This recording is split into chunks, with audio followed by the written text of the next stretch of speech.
ఓ తమ్ముడు వాళ్ళ అక్కకు ఫోన్ చేశాడు. అక్క, మీ మరదలు తీసుకొని నేను సాయంత్రం ఇంటికి వస్తున్నా అని. ఆమె సంబరంతో తబ్బిబ్బిపోయి మా తమ్ముడు మరదలు వస్తుండ్రు, ఏదైనా చేయాలని ఇల్లంతా వెతుకుతుంది. కానీ ఆ బీద అక్క ఇంట్లో ఏమీ ఉండదు. ఇల్లంతా వెతకంగా ఒక 2 ఆరెంజ్ పళ్ళు దొరుకుతాయి.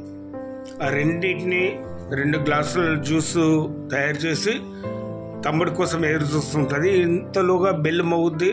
పోయి తను సంతోషంగా వెళ్ళి తలుపు తీసేసరికి తమ్ముడు మరదలతో పాటు వాళ్ళ అత్తగారు కూడా ఉంటుంది. ఆమె కంగారు పడిపోయి అయినా కూడా లోపలి పిలిచి కూర్చోపెట్టేసి వంట రూమ్లోకి వెళ్ళేసి 2 గ్లాసులలో జ్యూస్తో పాటు ఒక గ్లాసులో మంచినీళ్ళు తీసుకొచ్చి మరదలు వాళ్ళ అమ్మగారికి జ్యూస్ ఇచ్చి తమ్ముడికి నీళ్ళ గ్లాసు ఇస్తుంది. ఇచ్చి తమ్ముడికి 7up అంటే చాలా ఇష్టం, అందుకని నేను 7up తెచ్చాను అని.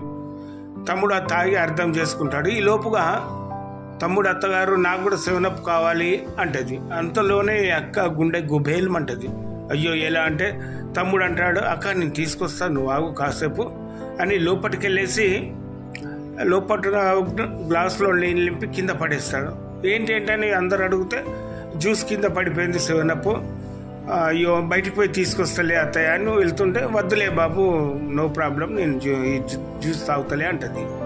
సరే అని వాళ్ళు బయలుదేరేటప్పుడు అక్క జాగ్రత్త, ఇంట్లో జ్యూస్ పడింది కదా, చీమలు పడతాయి, శుభ్రం చేయని చెల్లి దగ్గరికి వెళ్ళేసి భార్యకు అత్తగారికి తెలియకుండా చేతులు కొన్ని డబ్బులు పెట్టి మరి తన కన్నీళ్ళు అక్క కనిపించకుండా తనలో దాచుకుని తిరిగి వెళ్ళిపోతూ, అక్క అప్పుడప్పుడు ఇంటికి వస్తుంటాను పని మీద వచ్చినప్పుడు అంటూ తనకు సాయం చేసే ఉద్దేశంతో తిరిగి వెళ్తాడు.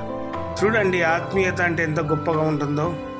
అనుబంధం అనేది అయిన వాళ్ళకే కాదు, లేని వాళ్ళకు ఇంత సహాయం చేయటం వల్ల ఆత్మీయతలు అనేవి పెరుగుతుంటాయి.